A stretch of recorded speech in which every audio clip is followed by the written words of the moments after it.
Boker Tov en ce mardi 1er juillet 2025. Et nous sommes le 1er juillet, ça y est. Ken, ça sent les vacances. La Hasra, j'en ai pas. Le Hé du mois de Tammuz. Bezrat Hashem. Avant de commencer dans notre liste pour aujourd'hui, un grand Mazel Tov à Meir Avraham pour Parmzat son fils et Moshe et Martine Partouche pour le mariage de leur fils, à qui on souhaite Bezrat Hashem de grand bonheur, le Gadalam Torah Masim Tovim, Yeshuot Ve Nechamot. Il y a aussi une demande qui a été faite en urgence pour un enfant qui s'appelle Tinok Ben Rebecca Emily Esther, à qui on souhaite Refouach Lemach Lamamira, Briut et Anarichut Yamim Bezrat Hashem. Soufan Meir, Bevada, il est tous les jours dans nos prières, Soufan Meir. En attendant, ce shiur nous est offert gracieusement par notre ami, fidèle à Torah Traim El Moshe, Laetitia Sultan, Shachem Evachotach Laetitia, pour la réussite matérielle et spirituelle de son mari Jonathan ainsi que ses enfants. Une bonne santé, un bon Shlom Bait, ainsi que la réussite générale de Kol Am Israël, Goy Ehad Ba'aretz Ba'atzlacha Va'avacha Bechol Masedechem, par le mérite de cette étude que nous allons faire ce matin, qui est tellement importante, tellement empreinte de réponses à toutes nos questions sur le Sod HaChashmal que nous allons voir, Bezrat Hashem, ensemble ce matin, à propos de la vache rousse. Parce qu'on parlait de ça de façon un peu détournée, je le reconnais. Oufren, une pensée pour tous nos otages. Shechidou Jouchou Yerzerotam, Yelanu, Nissim Beniflaot, Da'al Tzaretenu, Baruch Haba, les Simchatenu, qu'on nous mérite de faire une grande teshuva, tous autant qu'on est, Bezrat Hashem, et merci à Laetitia Sultan d'avoir pris l'initiative de nous soutenir, et j'insiste aussi beaucoup pour cela. Il y a de moins en moins de dons, ça devient de plus en plus difficile, donc le mérite devient plus grand. Mishachal Azor, tout celui qui pourrait aider, ta voix, Birkat Hashem, Bezrat Hashem, les frais ne cessent d'augmenter, ma collègue explose, les demandes d'aide. Mishachol, ta voix, la bracha, Bezrat Hashem. Kenara.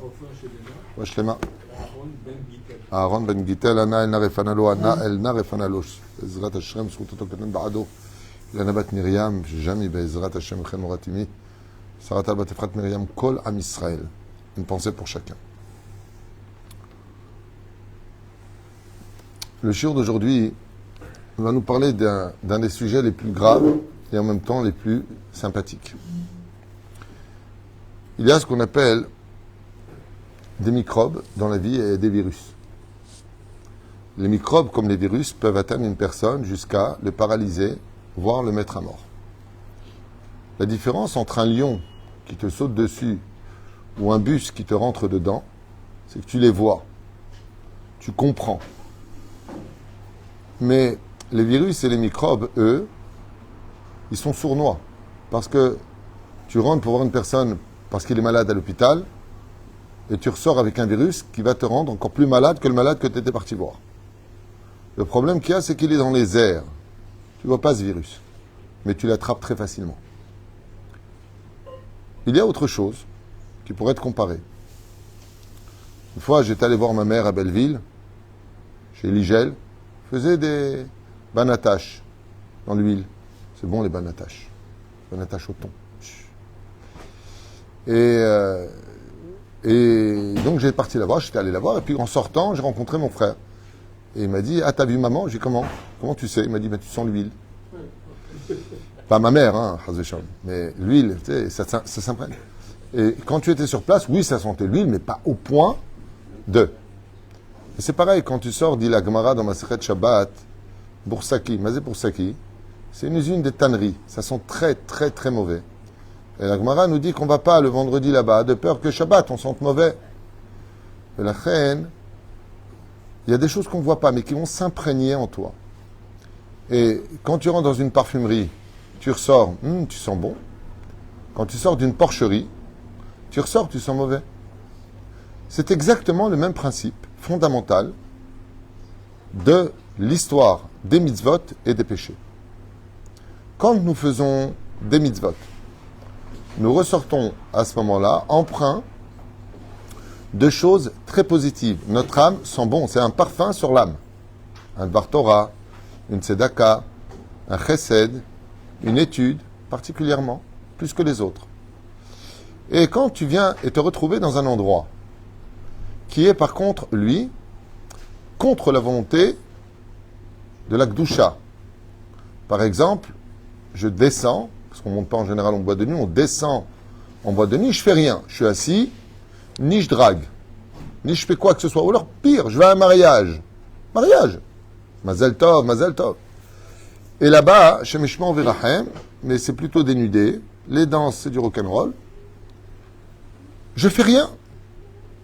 Ce qui va se passer, c'est qu'il va y avoir beaucoup de virus dans l'atmosphère. Et ces virus-là, dit le Ben Ishraï, entre autres, ainsi que le Zohar, ainsi que tout le monde, y compris le Harizal, Nidbakim Ba'adam. Il se pose sur la personne. Et quel est le résultat de cela? Eh bien, le résultat, c'est que il va falloir maintenant nous débarrasser de cela parce que ça va créer un mal de vivre. C'est comme quelqu'un qui a un virus, il tousse, mais ça n'empêche pas de travailler, ça n'empêche pas d'exister, mais il n'est pas bien. Qu'est-ce que tu as? Je ne sais pas. Je ne sais pas. J'ai dû attraper un virus. Les clipotes, donc c'est leur nom, ce sont des substances invisibles à l'œil, mais qui sont exactement comme les virus qui peuvent influencer sur l'état d'esprit de l'homme au point de rendre un homme pur un homme impur. Quand nous sommes arrivés au don de la Torah, nous sommes arrivés, ce qu'on appellerait, je dirais plutôt, au karcher, par excellence, de tous les virus de l'Égypte. Alors, l'Égypte, ce n'est pas des virus, c'était des microbes. Hein. Carrément, là, on est dans ce qu'il y a de plus dur. Avant de recevoir la Torah, le Créateur du monde nous a nettoyés de toutes choses, ce qui fait qu'on est arrivé à un état de Gdusha extrême, qu'on appelle 49 paliers de Gdusha. Et on est devenu Kadosh, parce que pour recevoir la Torah, il faut être Kadosh. Et malheureusement, il y a eu la faute du Vaudor. Et cette faute du Vaudor a propagé des virus extrêmement forts, qui dépassent d'ailleurs tous les virus que l'on connaît. C'est-à-dire tout le camp d'Israël a été touché par ce virus. Et ce virus de la faute du Vaudor, il est très problématique, parce qu'il vient après le don de la Torah. S'il était venu ce Vaudor avant le don de la Torah l'aurait nettoyé. Mais maintenant qu'on a pris le médicament, qui est la Torah de tous les médicaments, et que, comme si qu'à l'intérieur du médicament, tu mets le virus. Maintenant que nous avons eu la Torah et qu'on a fait le Vaudor, ça a centuplé la puissance de ce virus. Donc il va falloir lui faire un antidote. Et l'antidote n'est autre que... Exactement. La vache rousse. La vache rousse, comme le dit la Gemara, Tavoem le kaneach et tsoad bena. Vient la mère, donc la vache, nettoyer les excréments. Pourquoi ils appellent ça les excréments de son veau? Là, le Vaudor, il n'a pas fait d'excréments. C'est pour te dire qu'on sent mauvais. La neshama, quand tu fais une avéra, elle sent mauvais. Je me rappelle une fois, j'étais avec quelqu'un au Méchané, une personne qui était très très sensible à l'Akdoucha. Un homme très très pieux. C'est à Jérusalem. Il faisait comme ça quand on lui parlait. Alors j'ai dit, mais qu'est-ce qu'il y a? Il n'y a pas d'odeur. Il dit, cet homme-là, il a fait des péchés et ils sont très mauvais de l'âme. Comme ça aussi disait le Harizal. Les chamals sont mauvais parce que c'est nidbak becha. Donc nous avons un parachat de Choukat. Et Choukat, pourquoi on appelle ça Choukat? Parce que ce n'est pas quelque chose de détectable avec l'intellect. C'est comme un virus. Ben, je ne comprends pas, je suis parti à l'hôpital, normalement tout est nettoyé là-bas. Je suis parti dans tel et tel endroit. C'est bidjou koto d'abord. Et ces virus-là, ils sont très violents. Prenons un exemple d'une chose qui est extrêmement grave, mais que l'on voit comme, avec beaucoup de légèreté. Se faire la bise. Toute femme est nida pour un homme. Toute femme. Qu'elle soit âgée ou jeune. Al-pi alacha mishalosh va'ad gil 120 shana. Jusqu'à 120 ans. On n'a pas le droit de toucher une femme. Ni par la main, ni par la joue. Nidbakim ba'adam. Donc nous, on va en faire de mal. Salut, ça va? Ou sa propre femme. Elle est indisposée, elle est nida. Pas de problème de lui donner un objet dans la main. On dort à côté d'elle. Bon, ça va, j'ai rien fait de mal. Je la touche pas. Voilà. C'est les teubés qui comprennent rien. Les gens qui sont ignorants. Je la touche pas. On te demande pas ce que tu penses. Un virus, quand il te pénètre, il n'est pas en train de te demander, toi, ce que tu penses. C'est pas toi de lui dire au virus quoi faire, être faible, être sympathique te tuer ou te laisser en vie. Le virus, il fait son boulot. À partir du moment où tu vas toucher quelqu'un qui t'est interdit, consommer quelque chose qui t'est interdit, c'est-à-dire que tu ne suis pas le mode d'emploi pour éviter ces virus, automatiquement, ton âme va tomber malade. Et ça, c'est extraordinaire parce que le rabbi avait dit qu'une âme juive qui n'est pas dans la Torah, ce n'est rien d'autre qu'une neshama qui est malade, il faut la soigner. Pour le rabbi Lubavitch, il n'y avait pas de chilonim, il n'y avait pas de personnes profanes. Il y avait des juifs qui sont tous religieux, mais lui, il est malade. Et quand il est malade, il ne peut pas bouger du lit, il ne peut pas faire un mitzvot. Il a du mal à venir à un cours de Torah, il a du mal à mettre cet effini, il a du mal. Pourquoi ? Parce que son âme est remplie de clipotes, tellement de clipotes, de fréquentations qu'il n'aurait pas dû avoir, de paroles qu'il n'aurait pas dû dire, de choses qu'il n'aurait jamais dû entendre. Et je ne vous parle pas de l'endroit numéro 1. Tu connais ces appareils qui lancent des bulles sans fin. Tu sais, ils mettent ça souvent dans les soirées. C'est comme ça. Des bulles de savon, vous connaissez ça ? Ouais. Alors il y a un endroit qui est le spécialiste d'envoyer pas un virus, pas deux virus, des milliards de virus. C'est tout ce qu'il y a sur les réseaux sociaux. Cette vitrine t'envoie dans les yeux, t'injecte dans les yeux des trilliards de virus. Ce qui fait qu'après, ne t'étonne pas de faire des chutes mortelles. C'est pour ça que le monde dit pratiquant orthodoxe, il dit, je ne sais pas s'ils le font tous, mais se protège avec des téléphones strictement cachers pour ne pas regarder des choses à travers le massacre qui te massacrerait ta neshama. Alors, est-ce que vous entendez, ça paraît complètement abject et stupide. Tu es fou, ce mec, fanatique, ce que tu veux. En tout cas, c'est ce que nous apprend ici la Torah. Et le virus de la vache rousse, c'est-à-dire du veau d'or, a été tellement puissante qu'on pourrait poser deux questions. La première, la vache rousse s'adresse à tous les enfants d'Israël ou une partie seulement ? Tous. Très bien, tous. On est bien d'accord. À la faute du veau d'or, on a tous participé ? Non. Alors, je ne comprends pas. Que celui qui doit des dettes paye ses dettes. Pourquoi l'autre d'à côté ? Parce que quand il y a un péché qui est fait et que personne ne l'empêche, il vient ombrager tout le monde. D'accord ? C'est pour ça que quand quelqu'un avait le virus, il mettait le masque à l'époque. Pourquoi ? C'est celui qui est autour de lui qui a le masque. Il dit pas du tout. Partout où il passe, il peut envoyer ce virus. Ouais. Pour cela que tout ça a misé. On voit que jusqu'à maintenant, est-ce qu'on est débarrassé du veau d'or ? Non. C'est fou. Il y a eu 9 para adouma jusqu'à aujourd'hui. La 10e, ce sera pour qui ? C'est pour Aaron. C'est pour le dernier, c'est pour le premier Kohen Gadol, ce sera la dernière vache rousse. Et cette vache rousse-là, quand tu auras le Beth Amikdash, le Mashiach va réunir tous les enfants ensemble, et on trouvera donc cette dernière vache rousse, il y en a ce qui ferait plusieurs déjà aujourd'hui qui ont été trouvés, sur lequel on va être aspergé. Et aspergé de quoi ? De Tumat Met, de l'impureté de la mort. Pourquoi ? Parce que l'influence du veau d'or de l'idolâtrie met à mort l'homme qui en est touché. Ce qui fait que jusqu'à aujourd'hui, même si une personne n'a pas fauté, pourquoi il meurt ? Parce que l'influence du veau d'or depuis 3450 ans est toujours sur nous. Donc tôt ou tard, t'es obligé, en rendant ton âme, ce qu'on appelle le jour de la mort, tu rends en même temps la clipa, le virus de la faute du veau d'or. Et ça doit éveiller chez nous d'énormes conséquences au niveau d'intellect. Ça veut dire que nos actes ont beaucoup plus d'influence que ce que l'on croit. J'ai fait un cours hier que je vous conseille de voir sur 7 raisons pourquoi Moshe Rabbeinu a frappé le bâton. Je vous conseille de voir ce cours. Il y a une partie que j'avais déjà enseignée, une partie que je n'ai pas du tout enseignée. Extraordinaire explication. Mais le cours s'appelle pour un geste de trop. C'est dans un couple, il y en a qui divorcent à cause d'un mot de trop. Par exemple, ça va pas très bien dans le couple, et puis la femme, avec toute sa famille entourée, elle se sent un peu plus forte. Et elle dit, de toute façon, mon mari ne me sert absolument à rien dans ma vie. Ah, tu vas pas te vexer pour ce que j'ai dit. Hein. Déjà que j'avais envie de te quitter, je me demandais, j'avais de la peine pour toi, mais maintenant que tu viens de me confirmer que je ne sers à rien dans ta vie, ça s'est passé aux États-Unis, hein, ce que je veux dire. J'ai lu cet article dans un événement qui a eu aux États-Unis. Divorcer pour un mot de trop. Pour un mot de trop. Mon cher Rabbeinu n'est pas rentré en Israël pour un geste de trop. Au lieu de parler, il a frappé le rocher.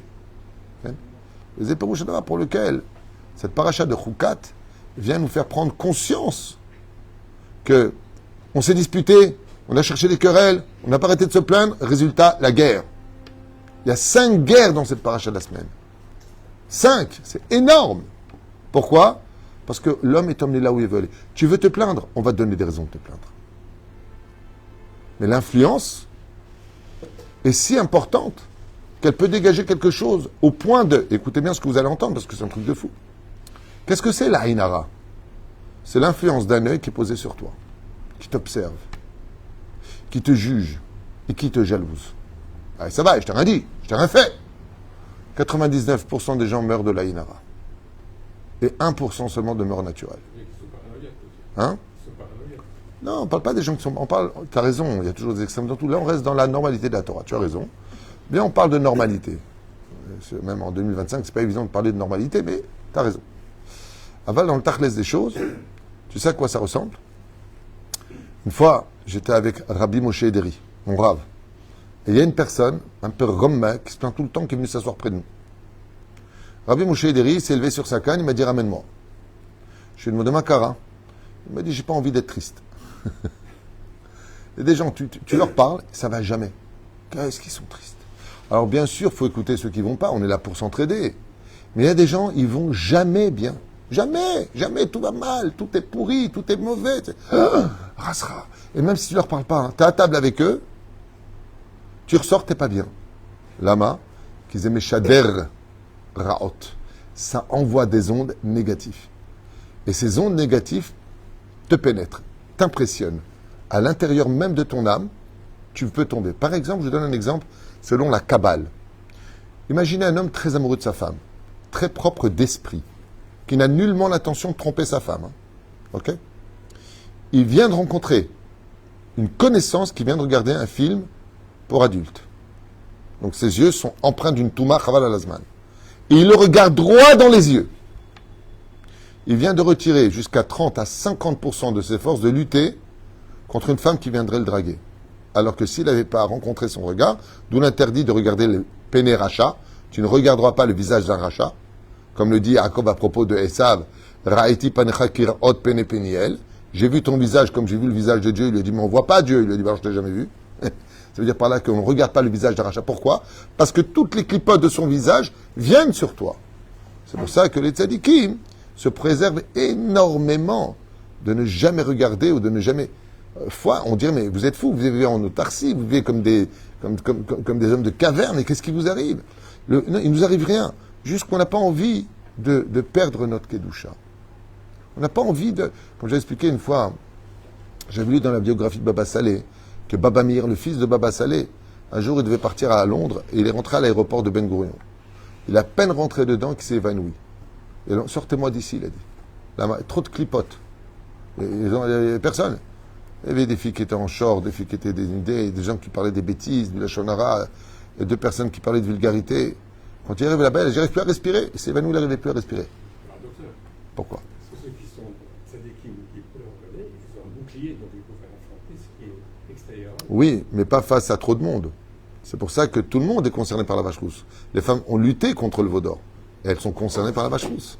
Ça veut dire que, malgré tout, quand tu viens et que tu as, on va dire, d'une certaine façon, un masque à oxygène, et que la fumée toxique nous envahit, peut-être que toi, tu vas survivre, c'est ce qui s'est passé. Mais tes vêtements, eux, ils sentent la fumée. C'est-à-dire qu'on est imprégné. C'est pour ça qu'on secoue tous les matins, que ce soit votre talit ou vos habits, il faut toujours les secouer avant de les mettre. Toujours. Pour faire tomber les clipotes des gens qui vous ont fréquenté la journée. C'est ça? Dougma. Tu prends ta veste, tu la secoues avant, tu la mets. Donc talit, tu le secoues avant. Enseignement de qui? Maran Ben Ishraï. Ben Ishraï dit, Sechet Tzeddik Kadosh Bracha, Shenachon Lenaer et Abgadim, il est bon de les secouer avant de les mettre. Matzanou Bagmara Masechet Yoma la Mettet, Amoud Aleph. Tanad ve Rabbi Ishmael. Rabbi Ishmael nous dit, Avera metamtemet libo shel adam. Chaque fois qu'une personne fait quelque chose d'impropre à la morale juive ou à la Torah, comme cette histoire, il y a, Baruch Hashem, eu une belle naissance. Et on a annoncé la naissance d'un garçon. Et les parents, ils ont voulu appeler cet enfant Michael. Pourquoi Michael est un nom porte-bonheur, il faut le savoir. C'est un nom où les gens qui portent le nom Michael sont souvent éteints. Ils sont très réservés, ceux qui s'appellent Michael. Et quand ils s'ouvrent, quand ils ont confiance, alors ils s'ouvrent. En général, ils sont plutôt dans la retenue. Mais c'est un nom de lumière, Michael. C'est le nom de l'ange Michael. Et son grand-père, à lui, au père, il s'appelait Michael. Donc ils ont dit, Ezrat Hashem, si tu tombes enceinte d'un garçon, on l'appellera Michael. Et au premier étage, il y a un enfant qui s'appelait Michael, qui avait 4 ans. Lo alenu velo alechem. Cet enfant de 4 ans est passé par la fenêtre, et malgré le fait qu'il n'était qu'au premier étage, il est tombé sur la tête, et il a eu une mort instantanée. Il a fini son tikkun. Allah le bet olam. Maintenant, eux, quand ils ont entendu ça, ils étaient un petit peu embêtés. Est-ce que c'est un signe du ciel? Est-ce que c'est pas un signe du ciel? Est-ce que un enfant de 4 ans qui s'appelle Michael qui est mort, est-ce que ça va nous porter chance, pas chance? Ils ne savaient pas quoi faire. Et ils sont partis voir un chacham, un grand rave. Il leur a posé la question. Voilà. Moi, j'avais dit que j'appellerais mon fils Michael. Et son père, le père de mon mari, s'appelle Michael. Est-ce qu'on doit appeler notre enfant Michael? Le rave, il les a regardés dans les yeux et il leur a dit oui. Pourquoi oui? Parce qu'il n'y a pas de rapport, absolument. Michael, il leur a dit c'est un très bon nom. En plus, c'est un éder. Et le père du père, le grand-père, s'appelle Michael. Azma Tarotse. Alors quoi? Dès qu'il y a un mec qui meurt, il s'appelle Moshe, on ne s'appelle plus Moshe. Il s'appelle David, on ne s'appelle plus David. On ne peut pas. Le Rav, il les a regardés dans les yeux, il leur a dit absolument pas. Vous devez chercher ce nom et je vais te faire Atarat Nedarim. Je vais t'annuler ton vœu. Mais ne l'appelez surtout pas Michael. Alors le papa, il était lama.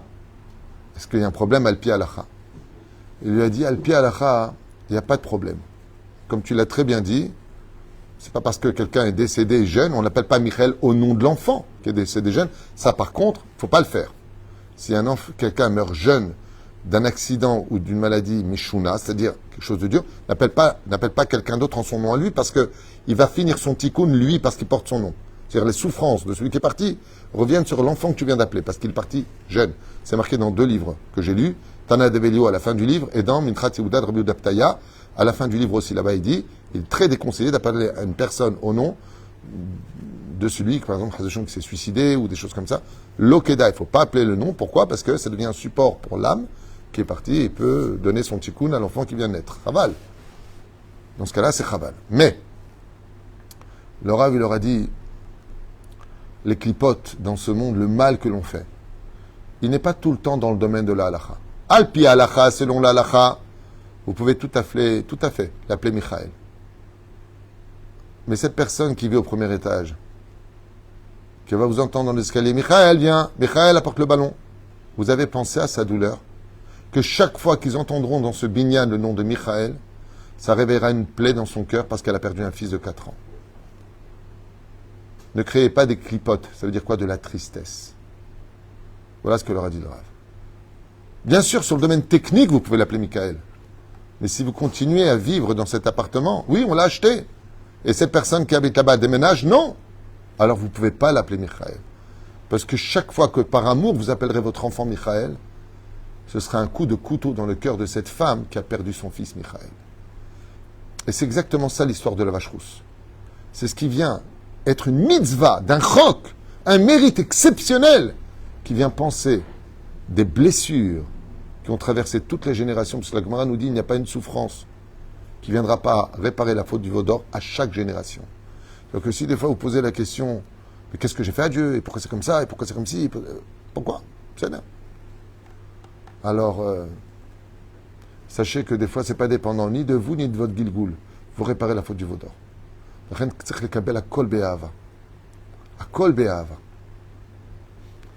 Et donc, qu'est-ce qu'il dit? Rabbi Ishmael, il dit, chaque fois qu'une personne fait du mal à autrui, chaque fois qu'une personne fait un péché quelconque pour lui-même, metam temek libo shel adam, ça rend son cœur débile. Velo titameu baem venitmetem, bam. Vous ne vous rendrez jamais impur. Et la Torah nous met en garde. Ne va pas où c'est impur. Al tikri nitamtem et là nitamtem. Ne nie pas, vous ne rendez pas impur, mais là, nitamtem, metumtam. Ça veut dire quoi? Ça veut dire que ton cœur s'emballe et que tu deviens fou. Tu ne vois plus la vérité. Ça veut dire quoi être fou? Je vous pose la question. Un fer à repasser est allumé au maximum de sa chaleur. Tu vois qu'il est allumé. La maman dit, ne le touche pas, le fer est bouillant. Il est chaud au maximum de sa chaleur. Est-ce que tu vas mettre ta main et tu le touches? Non. Pourquoi non? Parce que tu n'es pas fou. Tu fais Shabbat? Non. Tu crois en la Torah? Oui. Est-ce qu'il faut faire Shabbat? Oui. Tu ne fais pas Shabbat? Chayav mita en halek l'olam haba. Alors je ne comprends pas. Tu dis que la Torah est vraie. Tu dis que si tu ne fais pas Shabbat, Chayav mita. Tu dis que tu n'as pas de monde futur. Tu le sais. Tu as été parcouru Yeshiva. Tu le sais. C'est pas que tu ne sais pas. Tu sais. Alors comment tu fais pas? Qu'est-ce qui t'aveugle d'une vérité que tu connais? C'est pas que la personne vit dans le déni. Hein. Elle te dit oui, je sais, je ferai tchouva. Extraordinaire. Qu'est-ce qui te permet d'arriver à cela? Est-ce que tu prends une Bat Israël d'or, tu lui dis, je parle d'une fille plutôt, pas une fille complètement assimilée, mais une fille traditionnaliste. Dis-moi, tu sors pas de snoa, tu n'es pas pudique. Tu sais que c'est assourd? Ouais, ouais.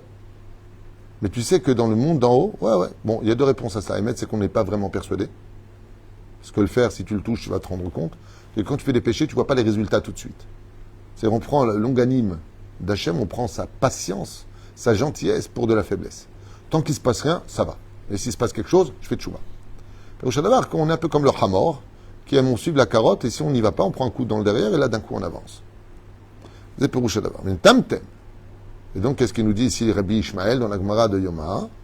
Chaque fois que tu fais un péché, ton esprit devient fou. Tu deviens nerveux. Tu deviens antisocial, désagréable. Ta personnalité, automatiquement, doit te nettoyer de toutes tes clipotes. Quelqu'un de triste, de nerveux, d'anxieux, de toujours insatisfait. Toutes ces sensibilités qui sont toujours à fleur de peau viennent du fait qu'on a trop de clipotes en nous. Et c'est pour ça que la sérénité, la patience et l'humilité sont les meilleurs ingrédients pour justement rendre cette vache qui était imposante du Efer. Paradouma. Mazé du Efer, qu'est-ce qu'il a dit Avraham Avinu? Vanahnu Afar va Efer. Nous ne sommes que de là. Pourquoi Afar va Efer? Parce qu'il parle de l'humilité d'enterrer la orla avec de la terre. Afar va Efer, il faisait allusion à la vache rousse. Alors je vais te répondre. Pourquoi tu parles de l'humilité? Pourquoi c'est Afar va Efer? Sur quoi on marche? Sur la terre. Sur quoi on pisse? Sur la terre. Sur quoi on crache? Sur la terre. Et pourtant, quel est le dernier mot? La terre. La vache, qui est un animal imposant, on fait de lui du Efer, de la cendre. Et c'est lui qui rend pur. La Torah vient te dire par là qu'Avraham Avinu, quand il a dit Vanahnu, ni Afar va Efer, je ne suis que poussière et cendre, voulait enseigner que plus une personne est humble et plus il a gagné dans sa vie. Plus il grandira, plus il sera fort et plus il sera puissant. Comme les virus. C'est-à-dire qu'on combat le virus comme les virus. Le virus, on ne le voit pas, mais il est puissant. Le virus s'instruit pas, il s'incruste partout. C'est exactement tout le domaine du tzaddik. Plus tu es humble, moins on te voit et plus tu seras puissant. Et plus tu feras tomber tes ennemis. Quand on a brûlé les corps des Juifs, c'était vraiment Efer. Nachon, mais ça, c'est aussi un nettoyage spirituel que je ne peux pas t'expliquer. Ça veut dire que les fours crématoires, d'avoir trouvé, comme ça s'est passé le 7 octobre, ils ont été attachés autour de la table, les familles, parents, grands-parents, enfants, bébés, avec des fils de barbelés, et ils les ont brûlés. Moi, j'ai vu les photos, ça a vomir. Ils les ont brûlés vivants. Efer, c'est un tikkun. C'est un tikkun. Ça, c'est des comptes divins, mais c'est un tikkun. Ça veut dire quoi? Que le Efer rend pur. Apparemment, Dieu les a rendus purs avant de les reprendre. Ani le yodéa.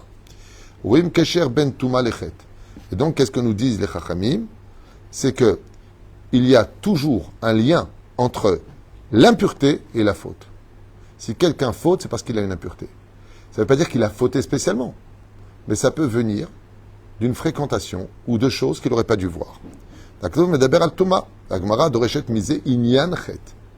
Alors, d'un côté, on parle d'impureté, mais la Gemara nous dit explicitement, non. Chaque faute est une impureté qui vient sur toi. Comme enseigne Rabbeinu Bachye dans Bereshit Lamed He, verset Bet. Asiru et Elohe anechar veitaaru. Retirez les statues d'idolâtrie chez vous et rendez-vous purs. D'où l'importance d'abord, Surmera Varasetov. Ce qui fait que la première chose, si je veux vraiment faire teshuva, si vraiment je veux m'améliorer, si vraiment je veux changer le cours de mon histoire, avant de commencer à m'améliorer, qu'est-ce que je dois faire? Retire d'abord tout ce qui t'empêche de travailler à Hachem et tout ce qui est impur chez toi. D'abord enlève-le. C'est marqué ici, hein, c'est pas moi. Asiru et Elohe nechar veitaaru. Veitaaru. Rendez-vous pur. Et c'est pour ça que la vache-rousse rendait pur. Pourquoi est-ce que c'est Éléazar qui va faire la première vache-rousse de l'histoire? Et pourquoi pas Aaron? Deux raisons sont données. La première, c'est que Aaron a été l'initiateur, entre guillemets, eh bien, de la faute du veau d'or. Donc, c'était pas joli que lui-même vienne. Ça aurait fait un peu un kitroug, une espèce de pseudo-accusation. Et la deuxième chose, c'est que Aaron était le Kohen Gadol. Et donc, il n'était pas Tahor, il est Kadosh. Car pour se présenter dans le Saint des Saints, il faut être Kadosh. Et là, on a besoin de quelqu'un de Kadosh ou de Tahor? De Tahor. Donc, Éléazar avait atteint le niveau d'être Tahor. Et Aaron de Kadosh. Un Kadosh ne peut pas s'occuper de ce qui touche à la Tahora. Il y a une différence entre être impur et quelqu'un de saint. Pur, c'est un niveau. Saint, c'est au-dessus. C'est là? C'est au-dessus. C'est pour ça qu'on ne dit pas Hachem, Tahor. On dit Kadosh. Il faut que le Kohen Gadol, il ne peut pas être pur. Il doit être Kadosh.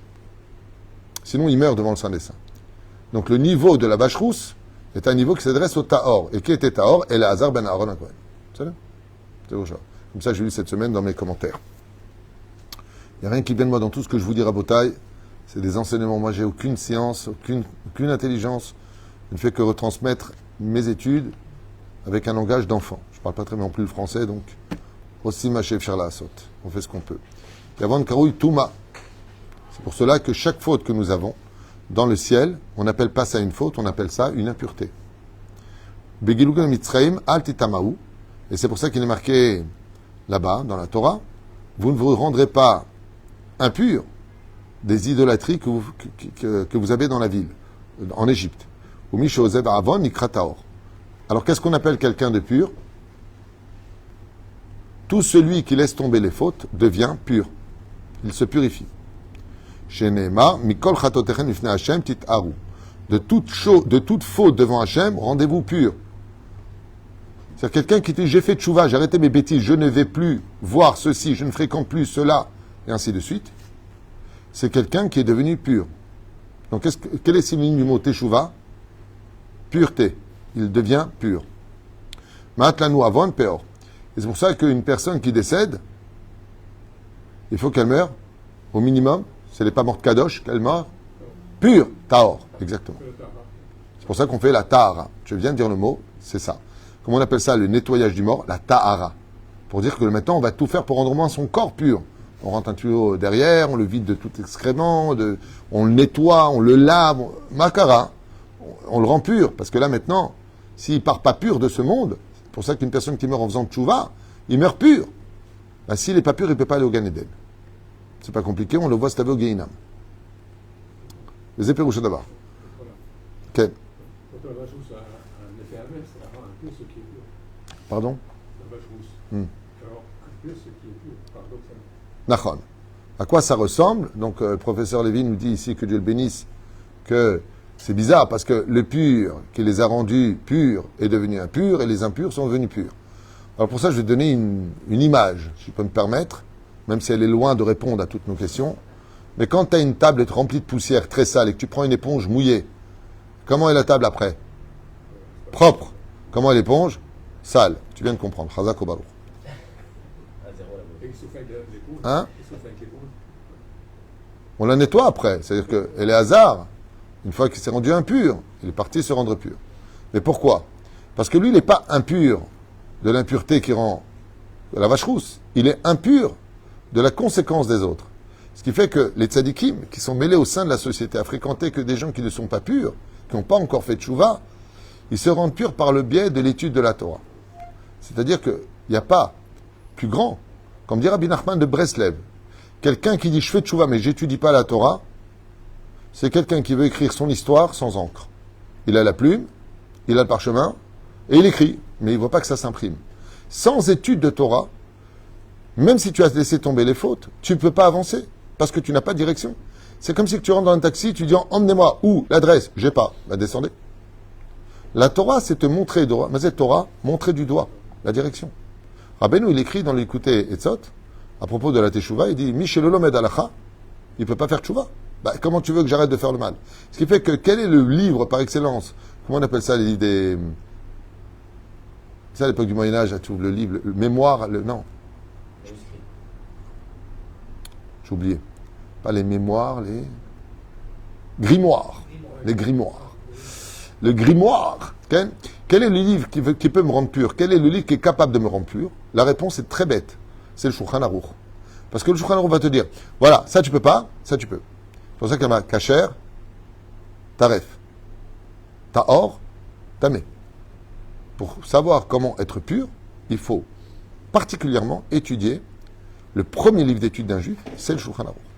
Ma'asur ou ma'mutar.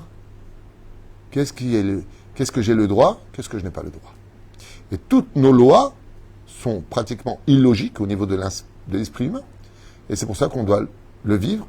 Zot ou kata Torah, comme le commence à Paracha. Voici les lois immuables de la Torah. Non, la Torah, il y a des lois qui sont explicables. Le respect des parents, c'est explicable. Pourquoi tu dis Zot ou kata Torah? Parce que si je ne me respecte pas le Shulchan Aruch, bon, Sfarad, Ashkenaz, si vous voulez, mais eh bien, je ne pourrai jamais trouver le repos. C'est pour cela que j'ai deux choses à travailler dans ma vie. Avec l'histoire de Michael que j'ai racontée, même si Al-Pi al-Chazemoutar n'oublie pas d'être quelqu'un de moral, une vraie teshuva se conclut à se rendre pur, donc sour merava asetov, quitte le mal, et la deuxième chose, de travailler ses vertus. D'utiliser, de gérer, je dirais d'une certaine façon, de canaliser ce qu'il y a de mauvais en moi en bien. Comment? Par exemple, je suis très sensible. Je vais me travailler de l'intérieur pour prendre du recul, apprendre à respirer face à des réactivités familiales où j'angoisse la vie de tout le monde, pour, si je dois prier pour des gens qui sont malades, là mettre toutes mes larmes, là mettre tout mon dévolu pour prier avec des larmes devant Hachem. En fin de compte, c'est canaliser le potentiel que nous avons, tout comme la vache rousse est canalisée pour en faire, avec cette eau lustrée et cette cendre, asperger sur le peuple d'Israël des gens qui deviennent enfin purs. Quel est l'intérêt, la finalité du mikvé? Le mikvé, C'est ça, on a pu. elle ne rend pas kadosh. Elle va te laver. C'est comme si, regarde, ça me rappelle un jour un mec qui vivait avec une non-juive. Il me dit, mais chaque fois que j'ai une relation avec elle, je vais au mikvé. Je suis le soir, il me dit, bah, je vais avec elle. C'est exactement la même chose. Si tu vas au mikvé, ça va t'aider à te nettoyer. Le mikvé renouvelle. Le mikvé, c'est comme une renaissance. C'est pour ça que quand on est plongé dedans, on est comme un embryon. Et Arbaim Sea, la hauteur du mikvé, est obligé de te recoquiller à l'intérieur exactement comme un embryon dans le ventre de sa mère. Quand tu en sors, c'est comme une nouvelle naissance. Mais si à chaque fois que tu remets au monde un enfant, c'est-à-dire que tu remets au monde ton âme pour qu'elle retourne dans la même boue, alors à quoi ça sert? De boue, ce soit tous les péchés qui nous sont interdits par la non-juive. Je ne vois pas des non-juifs fétichistes avec ces personnes. Mais pour nous, c'est interdit. C'est interdit. C'est vrai que si je vais au mikvé en continuant ce que je fais, je ressemble à quelqu'un qui va avec un morceau de porc me tremper au mikvé. C'est-à-dire que j'emmène l'impureté avec moi. La différence avec la vache rousse, c'est quoi? Non, ça n'a rien à voir. La vache rousse, c'est pas un mikvé. Pas du tout. C'est une aspersion. Et cette aspersion-là, elle est magique. C'est-à-dire qu'elle ne comprend pas. C'est-à-dire même le roi Salomon, qui a compris toute la Torah des secrets, il a dit tout sauf celle-là. Alors, c'est pas David Tuitou qui va t'expliquer. Si le plus sage de tous les hommes n'a pas eu de réponse à donner, hein, lui, il n'a pu qu'aller que dans la direction de Moshe. Comment on dit aller vers Moshe en hébreu? Comment on dit aller vers Moshe? Vers Moshe, comment on dit en hébreu? Bonne réponse. Les Moshe, c'est le du mot Shlomo. C'est-à-dire qu'il porte le nom Shlomo de celui qui n'a pu aller que dans la direction de Moshe. Le seul qui a compris et qui pourrait répondre à toutes les questions sur la vache rousse, il y en a eu un seul sur terre, c'est Moshe Rabbeinu. Baruch Adonai Leolam. Amen.